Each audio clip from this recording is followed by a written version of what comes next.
One of the most urgent tasks for our country is to decisively defeat the climate hysteria hoax. We are in the beginning of a mass extinction. The ability of CO2 to do the heavy work of creating a climate catastrophe is almost nil at this point. The price of oil has been artificially elevated to the point of insanity. That's not how you power a modern industrial system. The ultimate goal of this renewable energy, plan is to reach the exact same point that we're at now. You know who's tried that? Germany. 7 straight days of no wind for Germany. Their factories are shutting down. They really do act like weather didn't happen prior to 1910. Today is Friday. That's right, Greta. It is Friday, and it is the best day of the week. And it's not just because the Memorial Day weekend is almost here, because it is the day that the Heartland Institute broadcasts this here Climate Realism Show. My name is Jim Lakely. I'm the vice president of the Heartland Institute.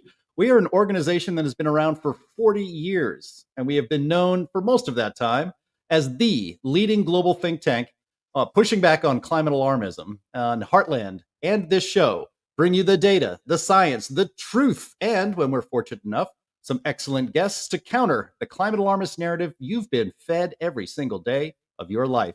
There is nothing else quite like the Climate Realism Show streaming anywhere. So I hope you will bring friends to view this live stream every Friday at 1 p.m. Eastern Time. And also like, share, and subscribe, and leave your comments underneath this video. These all convince YouTube's algorithm to smile upon this program, and that way it gets in front of even more people. And as a reminder, because big tech and the legacy media do not really approve of the way we cover climate and energy on this program, Heartland's YouTube channel has been demonetized. I say this every week, and it probably will not help us get remonetized, but there it is. So if you want to support this program, please visit heartland.org/TCRS.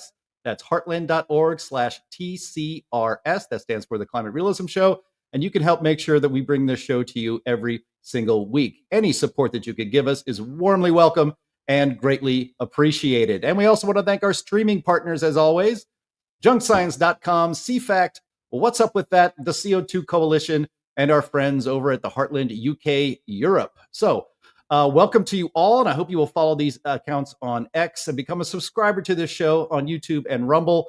That really also helps us out, and it's very free to do. We have a very information-packed show and a lot of fun today, so let's get started. We have with us, as usual, Anthony Watts. He's the senior fellow at the Heartland Institute and publisher of the most influential climate website in the world. What's Up With That?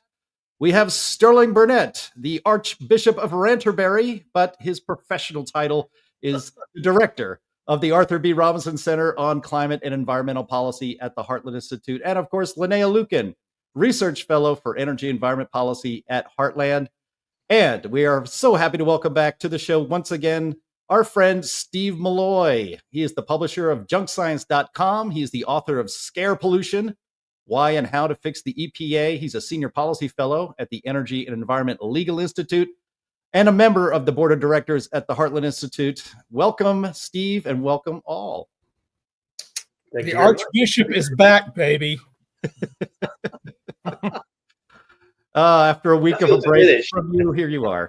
2 weeks. 2 weeks. 2 weeks. Goodness gracious. All right. Well, like I said, we have a really information and fun-packed show for you today, and I thank you all for being here. And before, we always start off our show with what we call the crazy climate news of the week, but we had breaking news that we have to get to first, and it's pretty awesome breaking news. And it's news about Michael Mann and his baseless defamation suit that has dragged on for more than a decade in the swamp of the DC courts. And he got some more bad news just this week. So on Thursday afternoon, Judge Alfred Irving of the DC Superior Court ordered, this is from Mark Stein's website, by the way, ordered vexatious litigant Michael E. Mann to pay Mark's co-defendants, the Competitive Enterprise Institute and Rand Simberg, $47,350.80 in attorney's fees, and he must pay that within 30 days. This comes on top of a few weeks ago that the judge ordered Michael Mann to pay about $530,000 in attorney fees to National Review, plus another $56,000 to the Competitive Enterprise Institute for court costs, and then another $9,600 to CEI for discovery costs in 2020. And the total now, after engaging in this sort of vicious, frivolous litigation to financially ruin and harass some very brave truth tellers on the climate, he now finds himself, at least on paper, $1 million lighter. Anthony Watts, try not to do too much dancing over there in your chair. Yeah, well, it couldn't happen to a nicer guy. He really deserves this, because it was his whole effort was it was mendacious litigation, and it had no basis in claims, and it was just his giant ego basically not being able to accept the fact that some people don't like him and make fun of him. And he couldn't handle that. And now he's getting slapped down by the court. And I'm sure his ego is taking quite a bruising today. But here's the thing. I don't think he's going to pay a dime. Not just because he doesn't want to or won't, because he didn't pay Tim Ball when Tim Ball won that lawsuit. No, it's because probably the Climate Science Legal Defense Fund, which is a bunch of eco-whiners that have gotten together to fund this kind of stuff, basically will probably pay for it. And my man will get off scot-free, as he usually does. Such a weasel. It's interesting. He's already ignored one court order to pay up in Canada. All he has to do is avoid going to Canada, and he may never pay that. But now he's calling. I saw a story just before I came on where he's calling for UPenn students to form militias if Trump doesn't obey court orders. Maybe MAGA students should form militias and storm the UPenn campus if he doesn't follow court orders. Disavow. 100%. Yes, disavow. He doesn't even like to be looked at in grocery stores. So, he's a pretty sensitive guy. I have a feeling. This litigation started out with Michael Mann filing a complaint claiming that he was a Nobel Prize winner. Yeah. And that was false, and has not improved since then. His attorneys lied about his damages. They presented false testimony and were sanctioned by the court for doing that. Now he owes more than $1 million in attorney's fees. Anthony's right. He'll never pay, and no one's expecting that he will. But his ship has really is really taken on water. And now, yesterday I went on his Blue Sky account to see if he was going to say anything about this, and I found that he's now sort of kind of threatening the life of the president with the Second Amendment. There's a tweet of his, or a post of his on my X account, where he says it's time to use the Second Amendment against the president. So I don't know. Maybe the FBI needs to visit him as well as Jim Comey. I think maybe we should all place a call. I think it would be Secret Service that looks into him, not the FBI. Whoever. But he's awful. But you say his ship is taking on water. Every step along the way, he keeps getting rewarded. I mean, just late last year. He's going to take them down too, Sterling. He's a National Academy of Sciences member. He's at University of Pennsylvania. Do they really want their faculty threatening the life of the president of the United States? I don't think so. I mean, I'd hope you're right, but all I know is, is Penn willing to give up rewarded? He was given an administrative position after all this, happened before the tweet. But yeah, I know. But is the University of Pennsylvania willing to give up all their foreign students for Michael Mann? I don't know. Wait till the president finds out.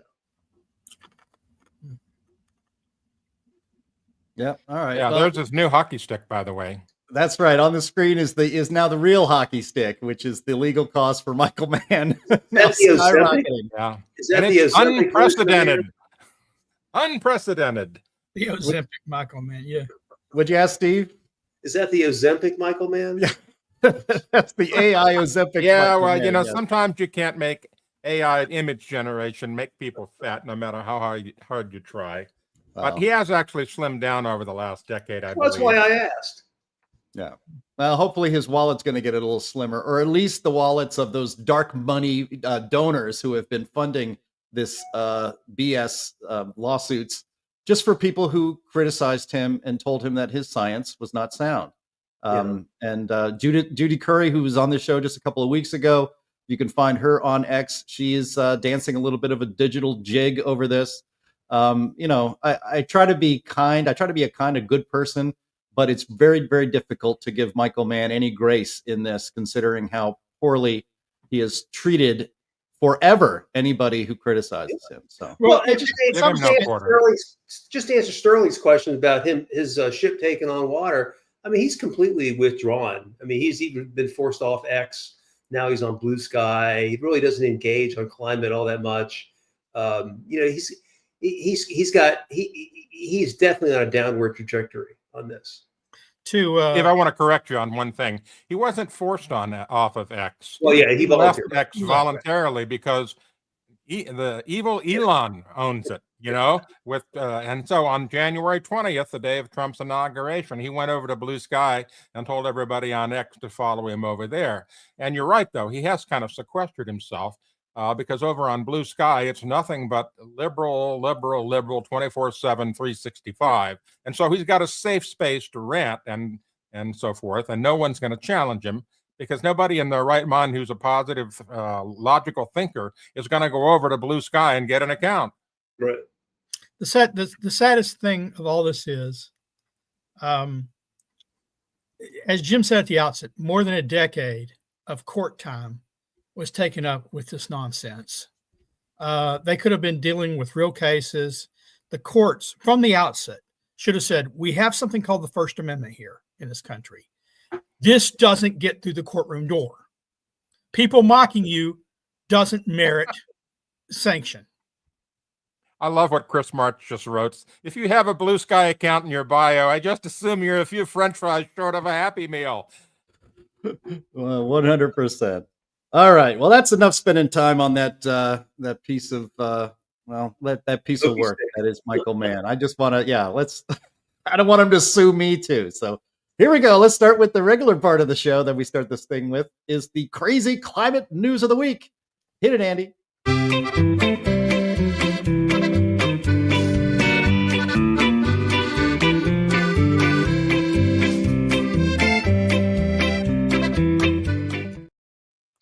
All right. Thank you very much, Bill Nye.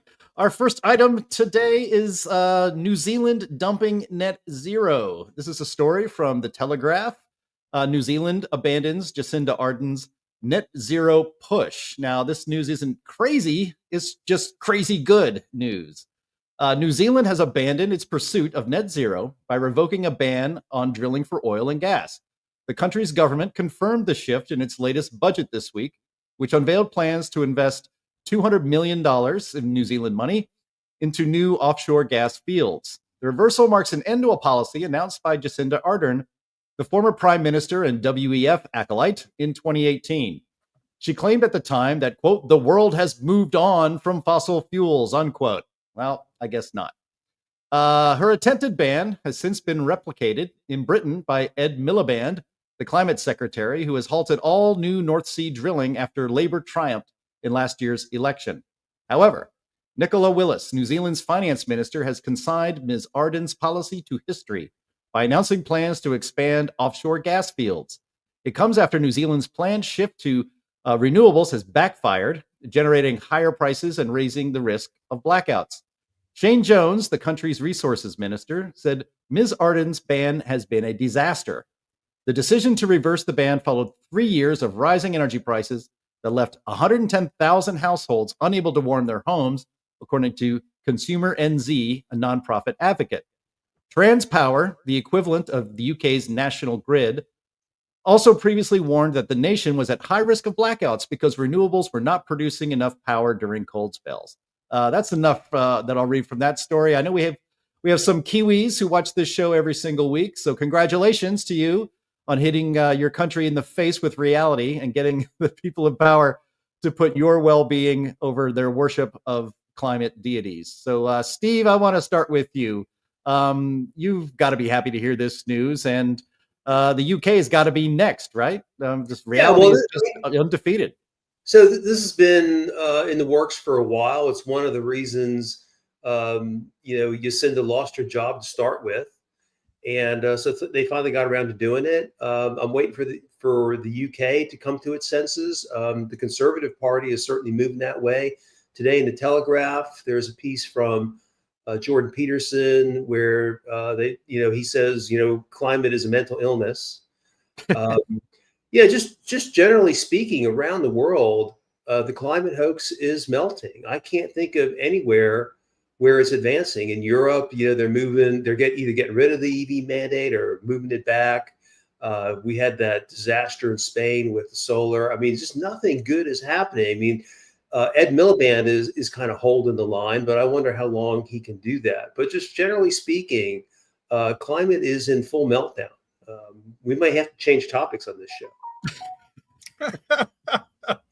I think what happened in Spain and Portugal is no small influence on what's going on in Europe.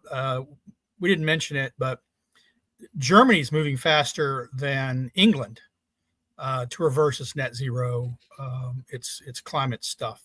They recently agreed with France to count nuclear as renewable and clean energy that counts towards their climate goals. Germany, which closed all of its nuclear plants after Fukushima because they had so many nuclear plants on the shore that were facing tsunamis. They closed all those nuclear plants.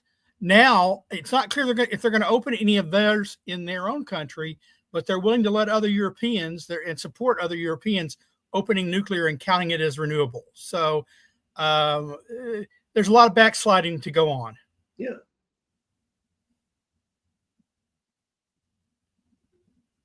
Yep.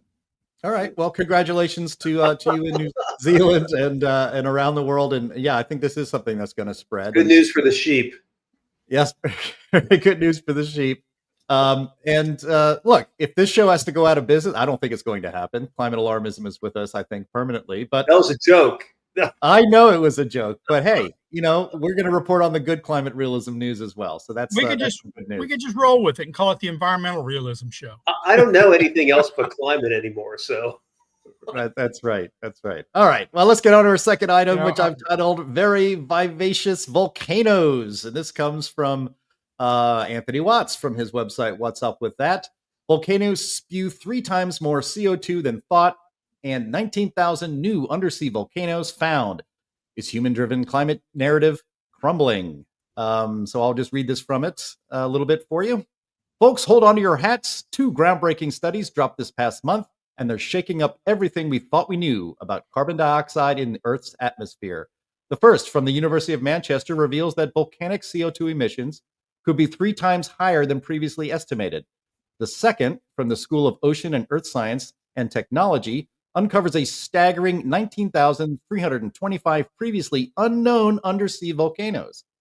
Together, these findings throw a massive wrench into the narrative that human activity is the sole driver of rising atmospheric CO2. Let's dive in.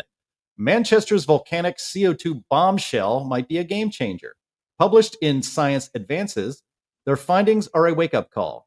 Traditional monitoring focused on hot volcanic vents that spew easily detectable gases like sulfur dioxide, but cooler, water-rich hydrothermal systems absorb acidic gases, masking significant CO2 output. The new tech revealed that Soufriere Hills emits 3 times more CO2 than earlier estimates had suggested. Now, Anthony, you wrote this. I don't want to read the whole thing, but maybe you could take it from here and explain this earth-shattering news. Well, the thing that's going on here is this is one data point. Now, even though we've got all these other 19,000 plus volcanoes, this is a new way that they measured CO2 from this one volcano. And the fact that it came out 3 times more than they expected suggests that the way that we've been measuring CO2 coming out of volcanoes in the past, for the past 100 years or whatever, has not been accurate and doesn't really show the total amount. And that seems to be the case here, because they've got a new monitoring system that seems to be catching much more than what other systems did previously. So if you combine that with the fact that we got all these 19,000 plus undersea volcanoes that they never knew about, and that we have likely an excess of carbon dioxide coming up out of the ocean that is not accounted for. And so we get the arguments against this from people that have seen this have been saying, oh, well, it doesn't matter. It's a drop in the bucket in the scheme of things. But we don't know that for sure. That's the problem with climate science. It has this, and Michael Mann is a perfect example. They have this dead on certainty that they are right and nobody should question it.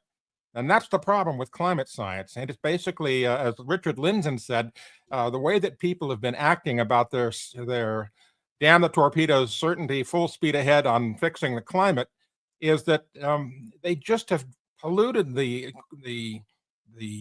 science so badly with this certainty and with this activism that people have lost trust in it. And, that's why it's going downhill.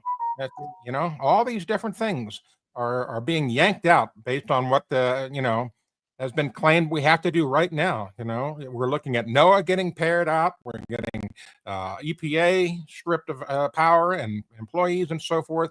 And, I was just thinking about it a little bit ago about how much winning we've had in the climate front since Trump took office. And, it's kind of like the Chinese, we had the Chinese year of the rat or the dog or the whatever. I think we have the year of the winning going on right here. There you go. Steve Milloy, Donald Trump said there'd be so much winning, we'd be tired of winning. Are you tired of winning yet? No, not at all. So I don't know if you guys covered this a few weeks ago. NOAA came out and reported that CO2 increased by a record, atmospheric CO2 increased by a record last year, 3.75 ppm. And if you do the math, you find out that energy emissions really only account for about half of that. Now, we have close, dear friends on our side who insist that, although they're climate skeptics, they insist that all CO2 since, pre-industrial era is from fossil fuels. And that's clearly not the case. And so people need to be open to, the expanded carbon cycle, more from volcanoes. We really don't understand anything. And the way we know we don't understand anything about climate is because nobody can predict anything. Nobody has ever predicted anything, and nobody is likely to predict anything in the future. And that means we don't really know anything. I know everyone's got their physics and their, watts per square meter and all that kind of crap, but it never really works out to a correct prediction. The IPCC has, across the course of its history, put out charts and talked about climate change. And, CO2 is the hammer. And because they have a hammer, every climate change looks like a nail. They say, what are the factors that influence climate change? And they have clouds. And they say, well, that's poorly understood. And they have volcanoes. And they say, oh, that's poorly understood. Ocean currents, poorly understood.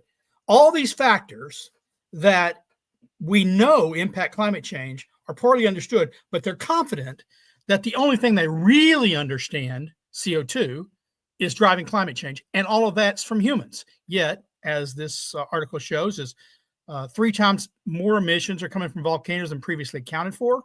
I have things, articles in Climate Change Weekly all the time saying, this is something the models miss. This is something the models miss.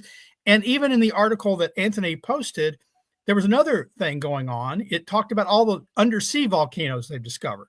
Now, I'm not saying they're putting out CO2 into the atmosphere, but what they do is affect their ocean currents, which aren't accounted for in the climate model. So once again, the climate models are inadequate. They fail to make predictions. Their assumptions are bad. And yet we are told humans are primarily responsible for current climate change, and it's catastrophic when we don't even understand the physics of climate change. Yeah, that's that damn the torpedoes, full speed ahead certainty that they have going on, which has been proven to be wrong, and we really all need to take a step back and look at the science again, because they rushed this to a conclusion before the science was really in. And they keep saying the science is settled. Well, no, it wasn't. It never will be. And that's the problem. They think it is settled and we're right and you're wrong. And it's become a tribal sort of a thing, with the climate advocates versus, climate realists like us. Yeah. And it's really made them kind of stupid. I've been reading about how, Europe has had a warm spring. And then today there's an article how, solar power in Germany is going gangbusters. Well, I mean, could they put, 2 and 2 together? It's the sun, right? I mean, that's why solar power is going gangbusters, because the skies are clear, more sunshine is hitting the earth. Duh. It's probably got a warming effect too. Yep. Yeah, I mean, just talk about the wind and we'll get on to our next topic. But, it's only been, has it even been 200 days? Obviously not. Maybe 120 days of the second Trump presidency. And we're going to be going over the big, beautiful bill and some of the climate spending that's been canceled, maybe some climate spending that has been retained. But what I think is wonderful news is that bad politicized science is no longer, I would hope, no longer going to be subsidized by you and me and our tax dollars, because if you cut off the funding for bad science, you will stop getting bad science. And the federal government's been funding a lot of that over the years. All right, let's move on to our third item here. And it's, I guess, some bad news that from the BBC.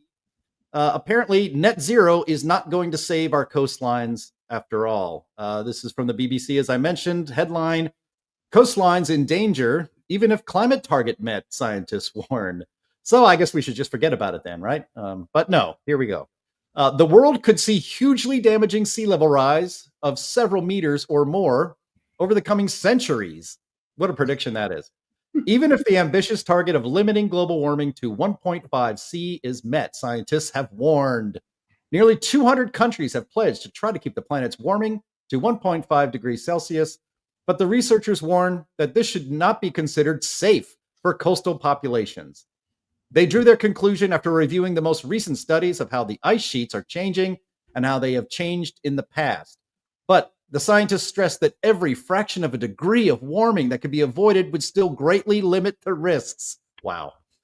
The world's current trajectory puts the planet on course for nearly 3 degrees Celsius warming by the end of the century, compared with the late 1800s, before humans began burning large amounts of planet-heating fossil fuels. But even keeping to 1.5 C would still lead to continued melting of Greenland and Antarctica, as temperature changes can take centuries to have their full impact on such large masses of ice, the researchers say. Quote, our key message is that limiting warming to 1.5 degrees Celsius would be a major achievement. It should absolutely be our target, but in no sense will it slow or stop sea level rise and melting ice sheets, said the lead author of the paper, Professor Chris Stokes, a glaciologist at Durham University. So Sterling, there's a ton to unpack in this one, especially how our climate minders adhere to the adage that the beatings will apparently continue until morale improves. But didn't we just hear some good news about the ice in Greenland and Antarctica recently anyway? In Antarctica, they say that more ice was added.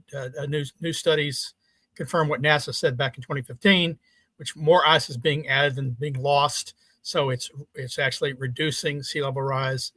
I don't know about the Greenland study you're talking about, but to unpack in this is, as far as I know, we've been above 1.5 degrees for a year and a half now. So that target is gone. It is no more. We failed to cap it at 1.5 degrees. That's not me measuring it. That is all these societies that measure temperatures around the globe have said hottest year, centuries, hottest year ever, above 1.5 degrees, sustained for 18 months. Yet these guys, their paper essentially says 1.5 is a futile goal. It won't stop sea level rise, but we should do it anyway at great cost. Otherwise, coastal flooding will occur. but coastal flooding will always occur. And seas have risen 400 feet more than since the end of the last ice age. And if history of interglacials is any guide, sea levels will continue to rise until the next glacial cycle comes. If anything, so-called human-caused climate change may be delaying that interglacial cycle. I don't know if that's true. I mean, but if you don't know? Yeah, if we prevent ice caps from growing, that would be a good thing. Yeah, I mean, this isn't new, right? This study that came out, we've always known, or at least as long as I've been following this issue, we've known that sea level rise is going to lag the temperature change potentially, because of the ice melt. It's not like a direct, the way that people think about this issue is like, oh, it's warm, so we're going to get ice melt, and it's very immediate.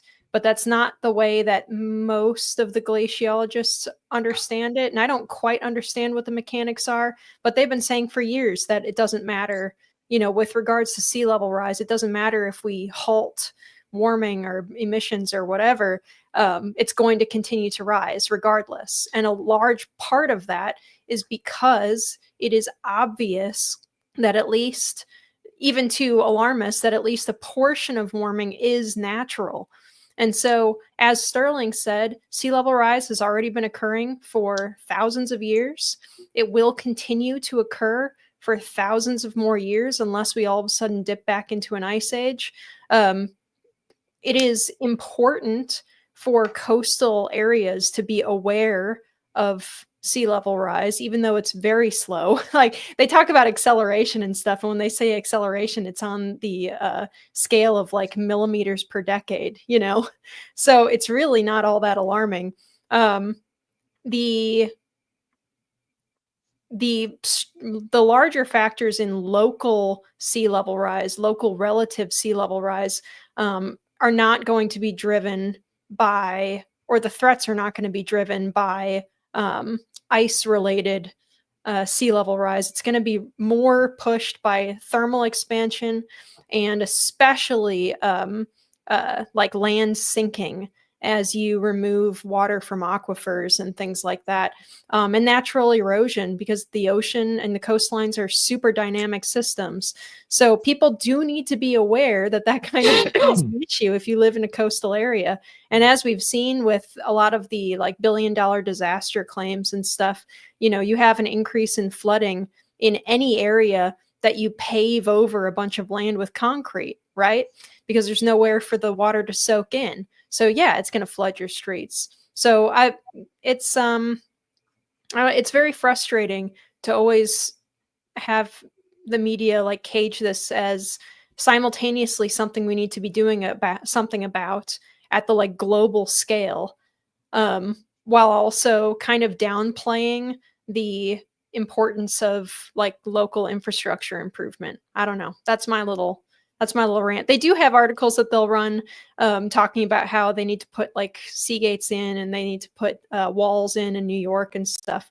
But they always attribute it to climate change. They never talk about like water withdrawal and land sinkage and stuff. So I don't know. It's stupid.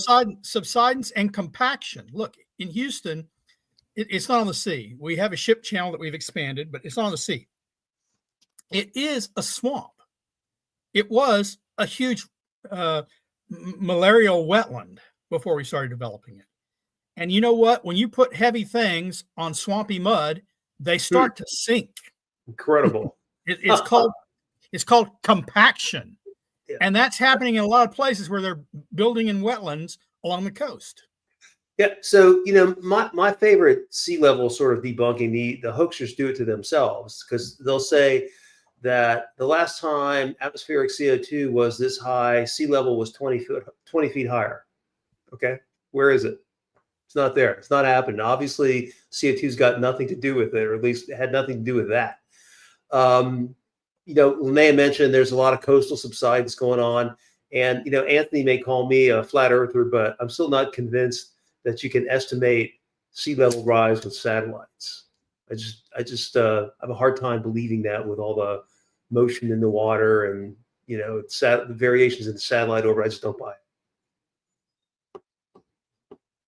You damn flat earther. I just don't buy it. I'm sorry. No, that's why we look at tide gauges, which are, satellites measure this with this much precision. No, thank you. Yeah. I can't believe nobody on this panel was triggered by the idea that they were making predictions that they think will have any value whatsoever, not just 100 years from now, but hundreds of years in the future. Well, they're able to do this. I'm still trying to get over what you characterized like an expanding pole as good, or more ice is good. Who cares? How do you know that? How do you know that more ice is good or less ice is good?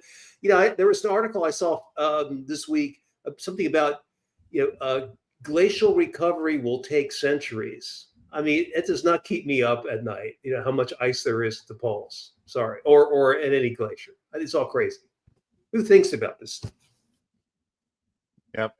One benefit of more ice, and there aren't many, is that there's more ice for a drink to chink around in my my highball glass. I get that out of my refrigerator, though. No. Well, yeah, but I like natural ice. I prefer a glacier outside my door, so I can just go chip it off. Yep. All right. Let's move on. We still have a lot to get to today, so but thanks for that. This is maybe we don't have to spend too much time on this, but I thought it was worth mentioning because this has been those of us who speak to each other about climate issues throughout the week. This was kicking around as a topic to talk about. And I titled it, "Did Trump Get Swindled?" This is a story from E&E News, and this actually relates to the big, beautiful bill that just passed. Or it says, E&E News, Trump spared a New York wind project. What did he get in return? So the day after a big offshore wind project returned from the dead, all anyone in New York wanted to talk about was gas.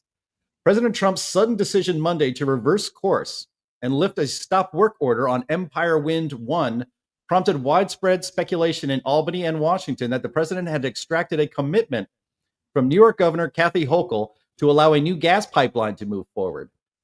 Basically, that's not been allowed in New York for more than a decade. The governor, a Democrat, insisted no such deal like that was made. Even her aides noted Hochul was not opposed to a new pipeline, provided it meet all the necessary permitting requirements. Those statements did little to temper speculation among both supporters and detractors of offshore wind. At the state capitol in Albany, State Senator Pat Fahey, a Democrat who has championed wind, said he was thrilled to learn on Monday that work on the Empire Wind was resuming. But after hearing the news, her thoughts quickly went to gas. Interior Secretary Doug Burgum issued a stop work order for Empire Wind on April 16th to the cheers of Republican lawmakers, conservative activists, and offshore wind critics who said the project would mar the ocean and drive up electric bills. In a post on X, the conservative activist and wind critic Steve Milloy wrote that he, quote, didn't understand the decision to lift the pause, noting that the pipeline through New York is, quote, nowhere close to even being completed or surviving litigation. If there's more to this deal, let's hear it. So Steve, the reporter, I don't know if he called you or anything, but he did quote your tweet in his story.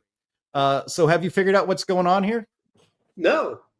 We were all very excited when that wind farm was paused, because then they, said they were just going to quit.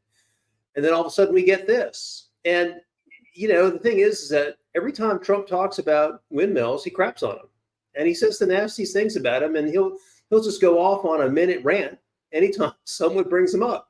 And so Empire Wind had been shut down, and then all of a sudden comes back from the dead in exchange for, these pipelines, which, they're nowhere close to being approved. And even if they got approved, there will be litigation. He will not be, those pipelines will not be installed when he leaves office, if he ever leaves office. It was just so I don't know. Maybe he got something from Hochul on immigration or something, but it's not obvious why he reversed course. I agree with Steve 100%. It's not just that they won't be built. It's not even clear to me that he even got commitments for pipelines. There are one, maybe two that he'd like to get built. A lot of people would like to get built, they've been stopped. I see no evidence that there is now progress moving forward. No new filings have happened since the withdrawal. It sounds like he must have gotten something, but vis-a-vis pipelines, a bag of magic beans is more likely. Hey, but those paid off. Yeah, people forget that the story in the story they paid off. Well, and maybe this will pay off too, but I don't think with pipelines. I don't think they'll grow any large pipelines. Yeah.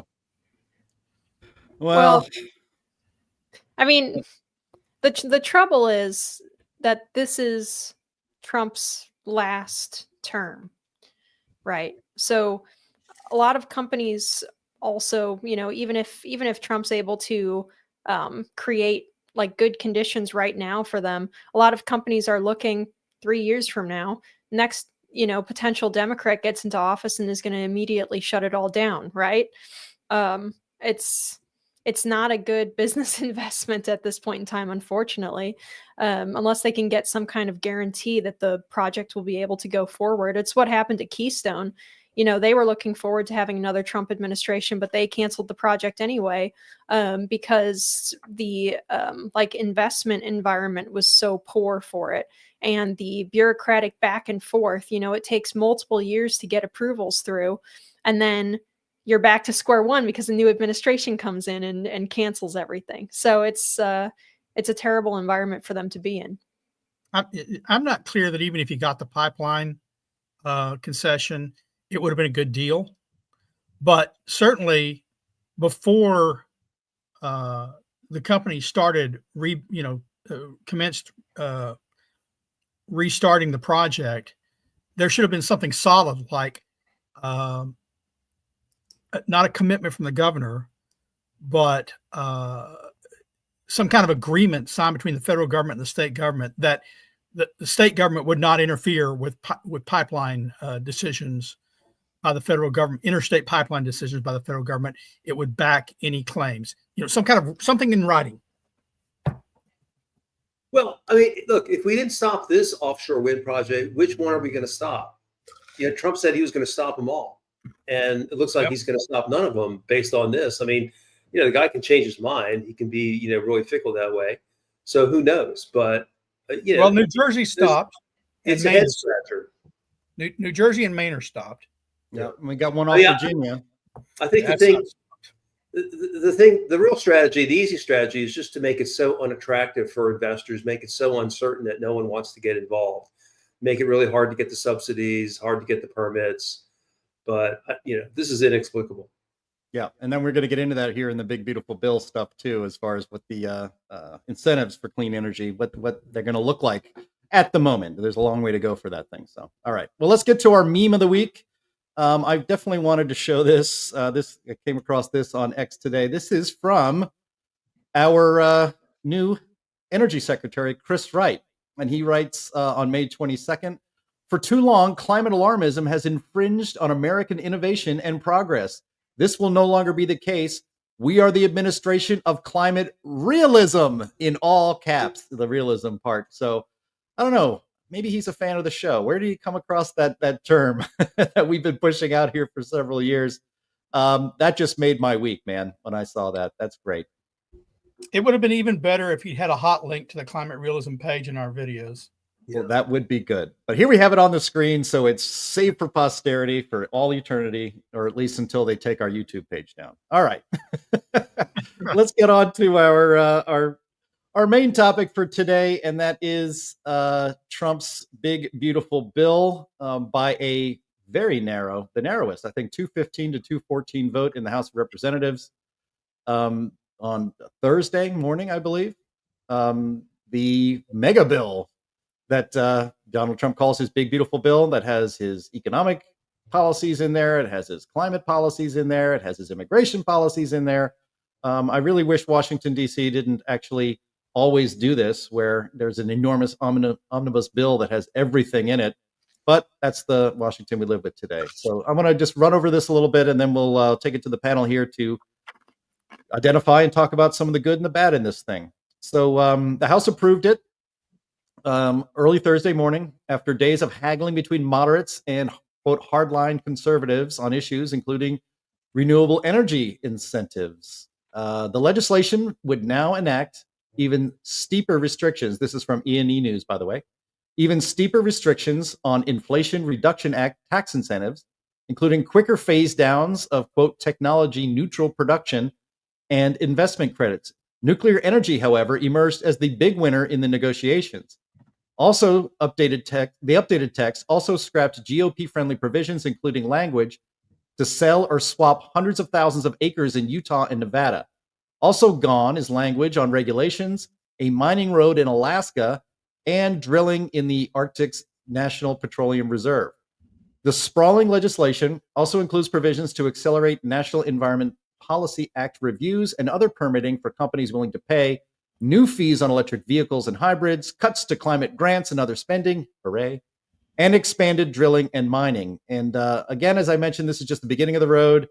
Speaker Mike Johnson yesterday said that he hopes to get it over and passed through the Senate and be signed by President Trump before the July 4th holiday.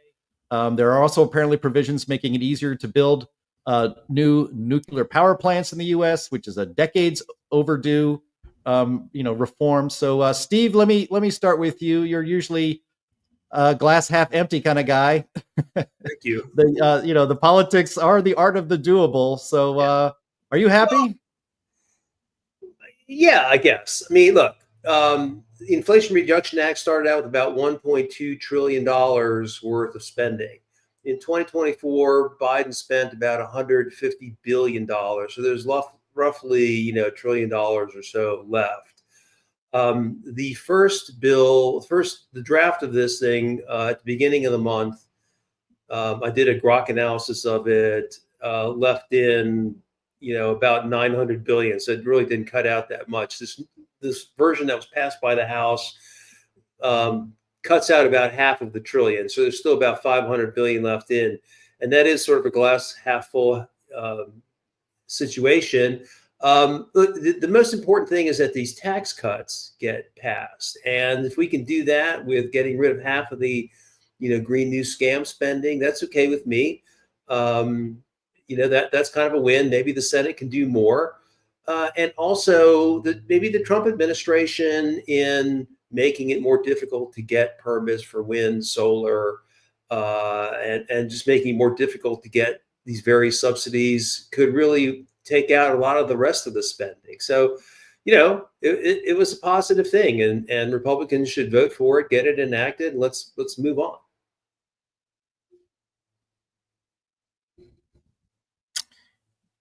It cut the EV tax credit, I believe. Won't be any more public money for chargers. That's a good thing. Unfortunately, they took out provisions that would allow the sale of some land in Nevada and Arizona to those states where the government owns an inordinate amount of real estate and real estate prices are higher. It cut a lot of spending or reduced the time over which spending could be done. That's to its credit. I'm a little concerned about the Senate, though. I saw today that 4 senators sent a letter particularly saying, we're not in agreement with all these green energy tax cuts. They're cutting way too deep, because their states are getting some of that green money that they voted against in the Inflation Reduction Act. So we'll see what comes out of the Senate. I'm a bit concerned. But there's a lot of things in the bill. I mean, the bill is not just environment and energy. There were some good things in other areas, like Steve said, the tax cuts being made permanent. So it's I'm not sure if it's a glass half empty or half full. I don't know where I come down on that, but there were provisions that I wish had stayed in there. They have done nothing, as far as I can tell, on the 45Q tax credits for carbon capture and storage. And at one time, the bill had a provision where the federal government would override states' rights to block carbon capture pipelines. I don't know if that remained in the bill or was stripped. I haven't seen. I hope it was stripped, because states shouldn't be forced to accept these nonsensical, unjustified, not good for anything carbon capture pipelines or storage facilities.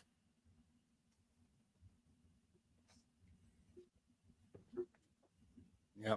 I mean, ideally, what we, pie in the sky dream is that there's a one-page bill that says the Inflation Reduction Act is hereby repealed. And then that just gets done. And because the Inflation Reduction Act increased inflation, had nothing to do with inflation. And it was the Green New Deal in a, in a disguise. But, Steve, Anthony, there, I'll ask the panel. It's, again, the politics is the art of the possible. And you have a lot of egos and a lot of interests that you're trading to try to get what you can. I tend to agree with Steve that, half of the Green New Deal spending has been eliminated so far in the first round. And there's nothing to stop Donald Trump and Congress, a Republican Congress, maybe before the midterms or after the midterms, to just take on the rest of the spending and get rid of that at another time. I mean, I think getting rid of half of this in one fell swoop, I'm trying to look at that in a very positive way. How about you, Anthony? Well,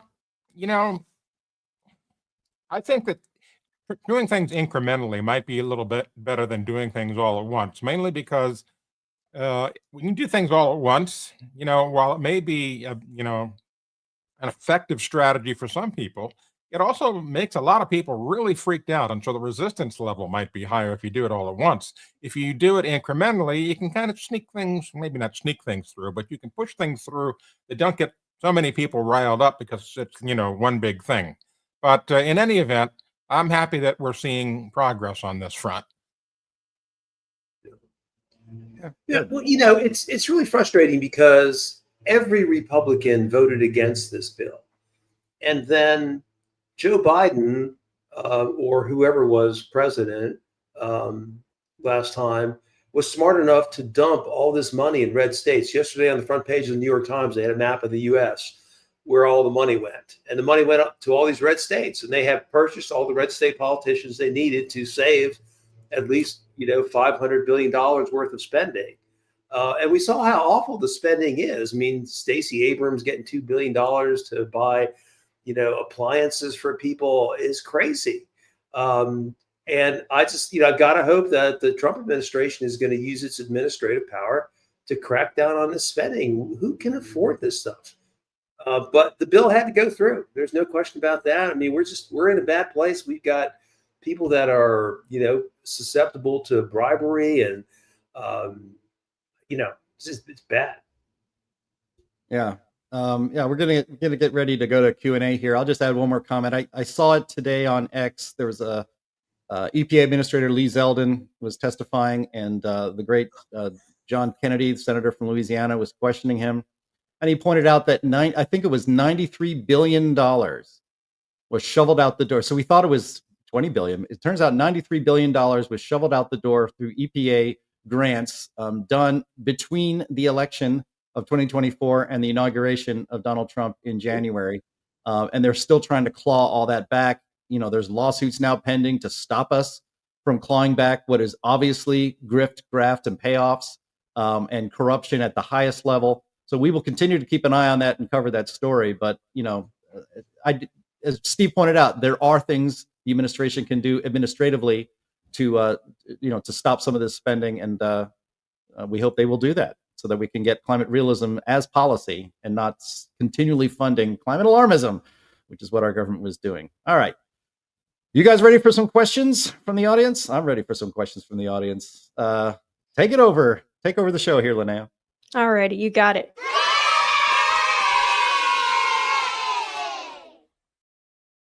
Your favorite Handy drop, dandy Linnea. notebook time. Okay, so all right. From C4ON, not sure if it's supposed to be representative of an A, but all right. So asks, isn't CO2 not important anymore anyway with the 99% saturation? Anthony? Well, I don't know that it's at 99%, but it's near the top. Yeah, that's the thing. Most everybody in the climate alarmism industrial complex, let's call it, looks at the relationship of temperature and CO2 as being entirely linear. And if you try to explain it to them in terms of, well, no, it's logarithmic, and it gets less and less effective when it gets more saturated, they give you a blank stare like, what the heck are you talking about? And so, yeah, we're right. You're right. It's not all that important anymore. If we were back, 200 years ago and we were down to, 290 or 300 parts per million and it was cold and everything else, yeah, it would probably be a little more effective, but it's just not really all that much of a worry at this point. I'm not worried about it, and you shouldn't be either. Yeah, we love carbon dioxide here on this show. Right. All righty. Thank you very much. Okay, from Chris Nisbet, which isotope of CO2 comes from the volcanoes? Same as from fossil fuels? Is there an isotope of carbon dioxide? I know there are carbon isotopes. I don't know if carbon dioxide has its own. I don't think that's how that works, but I could be wrong Now, there. there are studies out there that look at the carbon isotope in carbon dioxide molecules, and there is a difference between what comes out of coal and so forth versus what comes out of saturation out of the ocean, or what comes out of us breathing it out. So there are some differences there, and they're using that difference to justify the idea that man is entirely responsible for, well, not entirely, but mostly responsible for all of the warming related to CO2. But again, it goes back to the saturation point thing. If it doesn't matter which isotope it is, or, it's all carbon dioxide, the carbon dioxide isotope of one type versus another doesn't really have any effect on the effective amount of back radiation that it produces when it's scattering photons and so forth in the atmosphere. So it's really not relevant to any real discussion of worry. Alrighty. You're muted, Sterling. The isotope of carbon dioxide does not change its warming effect whatsoever. Right. What warming? So, do we know what percentage is the carbon dioxide from volcanoes now with this new information? Did it actually adjust scientists' expectations as to like the contribution breakdown? I don't think it has yet. I don't think anyone knows. They say it's 3 times higher than it was before. But as far as I can tell, even the IPCC didn't try to account for how much carbon dioxide is in the atmosphere from volcanoes. So it's 3 times more than it was, but nobody really knows, what percentage of that volcanoes made up the atmosphere. So who knows? Just that it's 3 times that now, whatever they thought it was, it's 3 times more. I choose not to admit on this. I just did a deep dive. I used my account in AI to do a deep dive to find out these isotope things and answer this question definitively. It says here, carbon dioxide from volcanic eruptions contains a mix of carbon isotopes, primarily carbon-12, carbon-13, and carbon-14. And there's more carbon-13 than there is the others. Carbon-14 is almost negligible on volcanic CO2. So, but again, doesn't matter which isotope of carbon is in the carbon dioxide molecule. It doesn't change how much it warms or not warms. Yeah, I think we've kind of already answered this question from Mike O, who says, volcanoes, are we now saying that CO2 is all of a sudden a significant factor for climate? Well, carbon dioxide is a significant factor in, overall in regulating Earth's temperature. So it does have an effect. We're not saying that carbon dioxide is worthless in the atmosphere. Well, look, I think the way to look at it is carbon dioxide is a greenhouse gas, no question about that, and it has very important effects at its lower concentrations. At the level where we are now, emissions, I don't know what effect it has. But it's certainly not measurable. At lower concentrations, yeah, I think it's important. At this concentration, no. At lower, I want to clarify, at lower concentrations, it's important for its warming effect. Yeah. At higher concentrations, it's important, nevertheless, for its effect on plants, right? Yeah. You know, if you go too low, plants don't photosynthesize. As we go up, plants are doing better. That's why they pump CO2 into the greenhouses. Yeah. Linnea, if you put one more carbon dioxide question up here, I think Steve's going to lose it. All right, I'll try to avoid them then. Okay, we have one quick question from Bob Johnson, which I think we can address very briefly, saying last night NOAA came out with their prediction. We also received word about the Hurricane Center stuff through email last night. Increased hurricanes this season. What say you?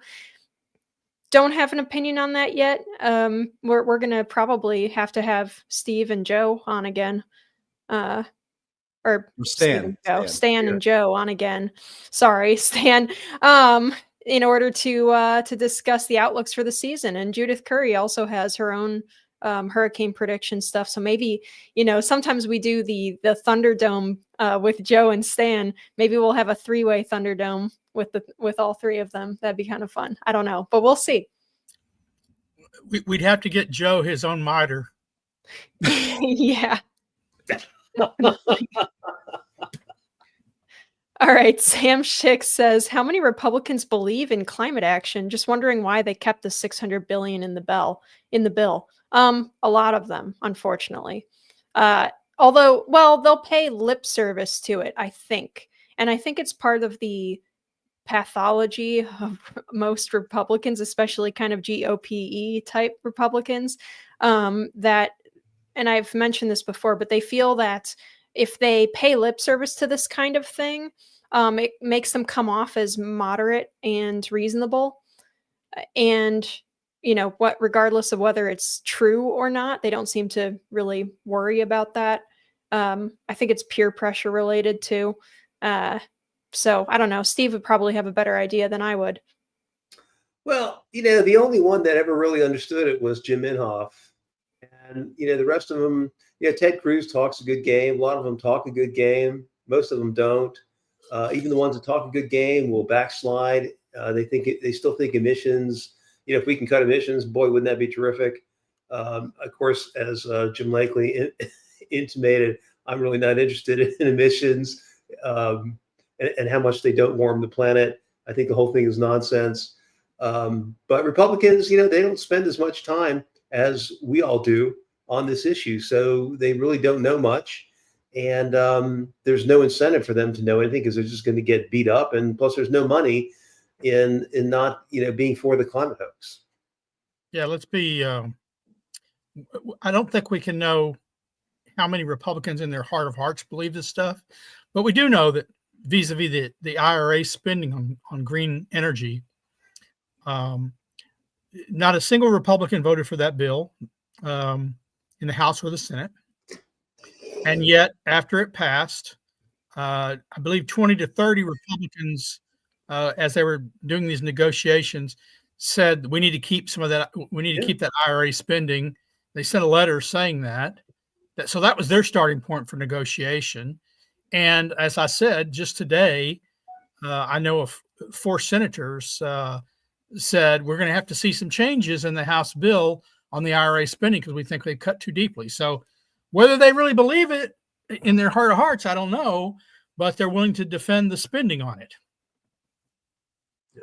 Well, and also, you know, they confuse it with jobs. They think that, you know, the spending and these green jobs are really worthwhile jobs. Well, no, they're not productive jobs. I mean, green energy has no inherent value, intrinsic value. It's not adding to our wealth. Green energy has only made things more expensive. One day, as it came close to in Spain, and as we experienced in Texas 3-4 years ago, there's going to be a catastrophic mass casualty event because of all this wind and solar that has crapped up our grids. So, but they keep thinking jobs, and we need jobs where people are creating value, manufacturing jobs, fossil fuel production jobs, construction jobs. Those are productive jobs. Wind, solar, that's nothing. That's not adding value, adding wealth to society. The only green energy job growth should be, dismantling these boondoggle monstrosities of wind and solar across the country. So you can create jobs by canceling all this crap. Well, here's the thing.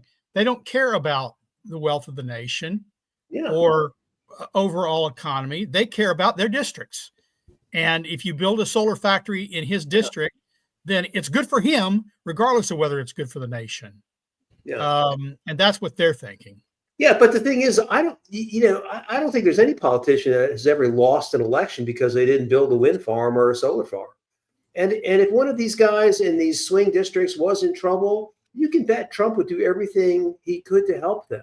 I just really don't understand it. I mean, America voted for Trump. You got to support the president's agenda. And if you're a Republican out there going, I'm not going to vote for the main part of your agenda, the tax cuts, because I need to have my wind farm, I just, I have no respect for that.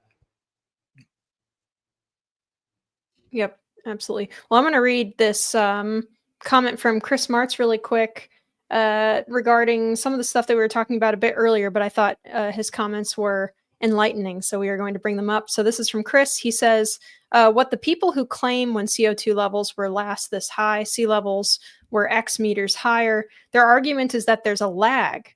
But they also claim that once we reach net zero, warming stops immediately, which is completely counter to their previous argument. Yeah, that's exactly right, Chris. And I think if you were to probably corner someone like Gavin Schmidt or something on this type of issue, they would probably have to make a stand on one side or the other. But then as soon as you took your gaze off of them, they would use whatever argument was convenient again when talking to the media.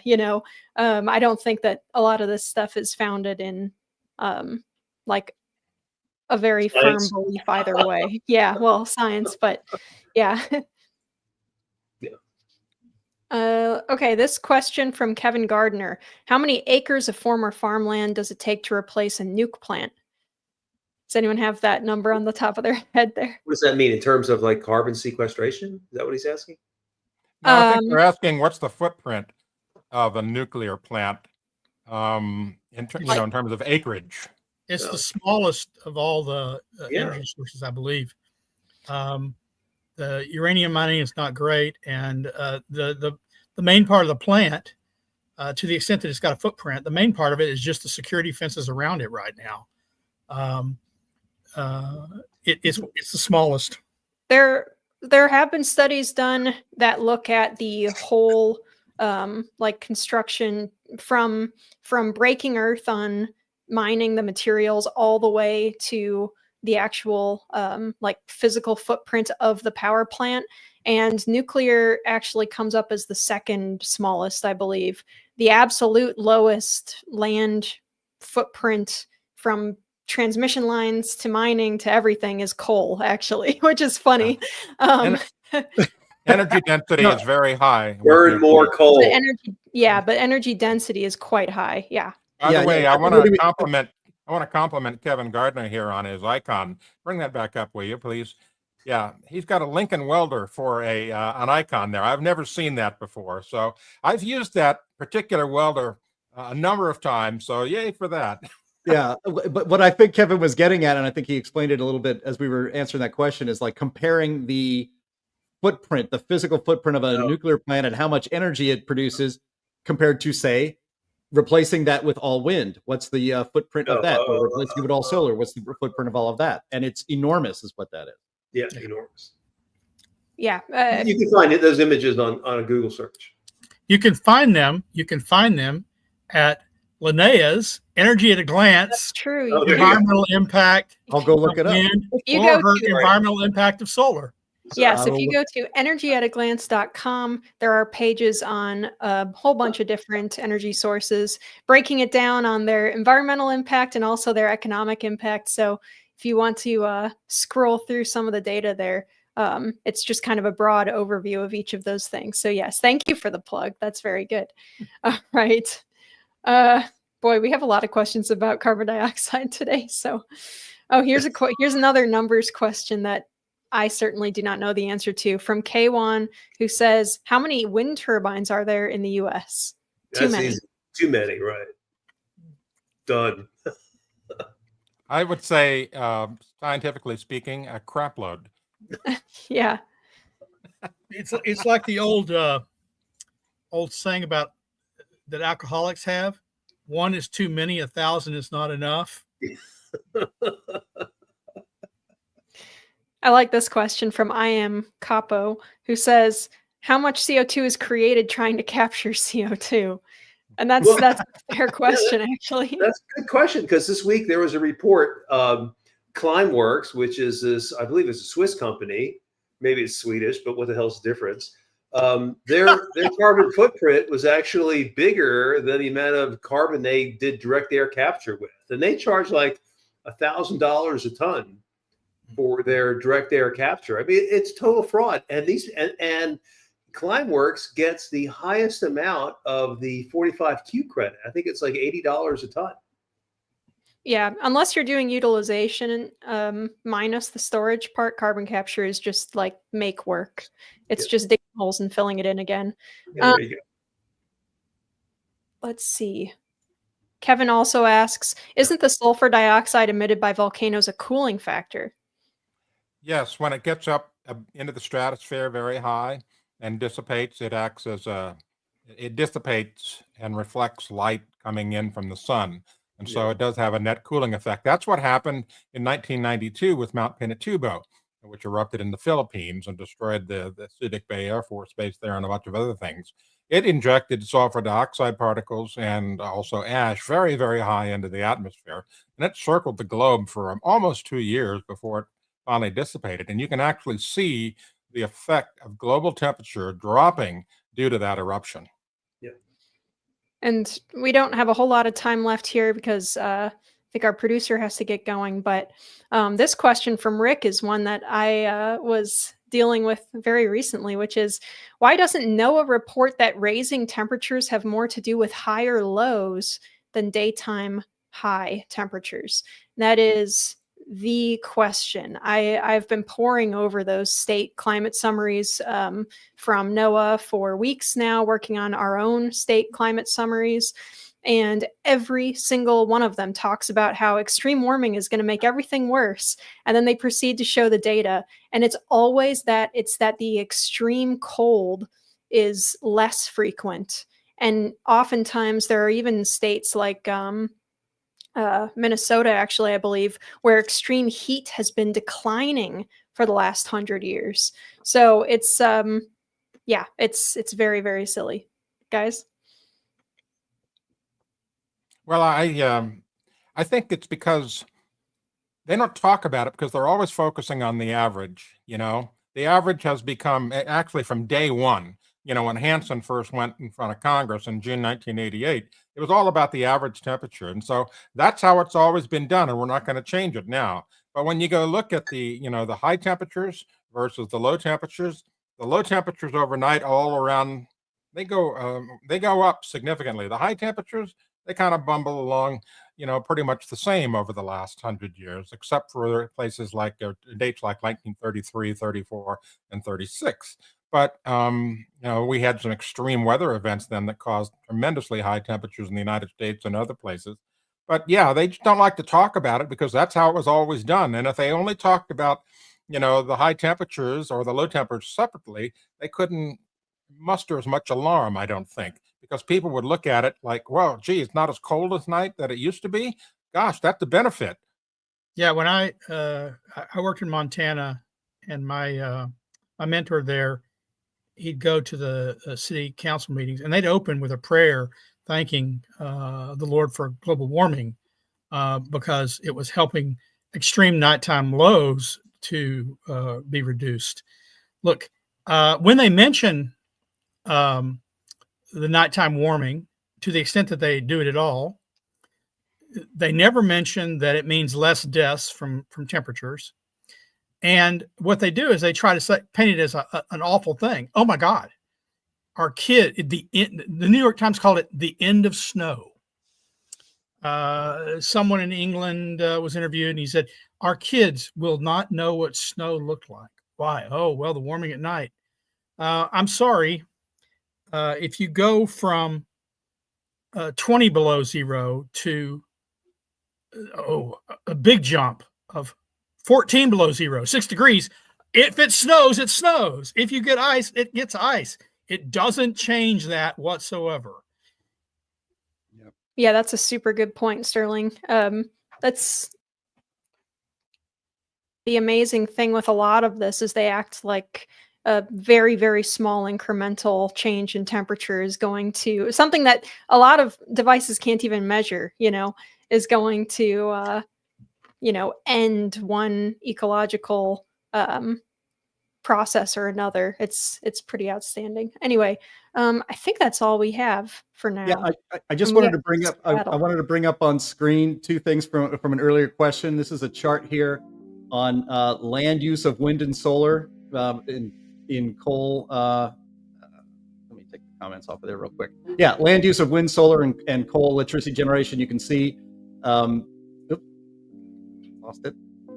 There we go. Yep. So acres per megawatt of energy, 70 acres per megawatt, and coal is just a little over 10. And then a second one, this is about solar, which again was what I think Kevin was asking about. And 43.5 acres is required to per megawatt in solar, and nuclear is only 12.7. So that's a great example. You can find all that stuff at Energy at a Glance, which is energyatatglance.com, which Linnea has worked on. And you get the facts about that sort of stuff. So yeah, and remember these particular charts are taking the entire lifespan of lifespan of acreage.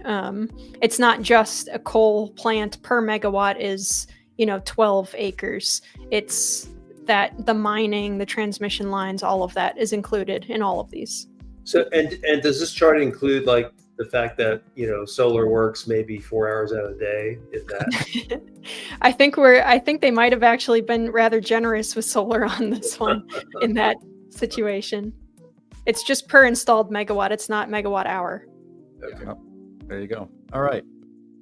Well, that was a good way to end the show. Thank you so much, Steve Milloy from junkscience.com for being our guest today. Thank you very much, Linnea Lueken, Anthony Watts, and H. Sterling Burnett, all of the Heartland Institute. Be sure to always be visiting climaterealism.com. That's where you get the counterspin to the alarmist coverage in our mainstream legacy corporate media. Visit climateataglance.com, where you can get fantastic information. In fact, we're updating our entries at Climate at a Glance as we speak. That's so you can arm yourself with facts to fight against alarmists that happen to come across in your life. Always go to whatsupwiththat.com, one of the best climate websites in the world, junkscience.com, which is a fantastic website by Steve Milloy here. And if you go to heartland.org, you can subscribe to our Climate Change Weekly newsletter written by one Sterling Burnett, the Archbishop of Ranterbury. And I want to thank all of you for watching, especially you in the chat, who are always make this show so much more fun, and especially with your questions. That is all we got for today, and we will see you again next week. Bye-bye.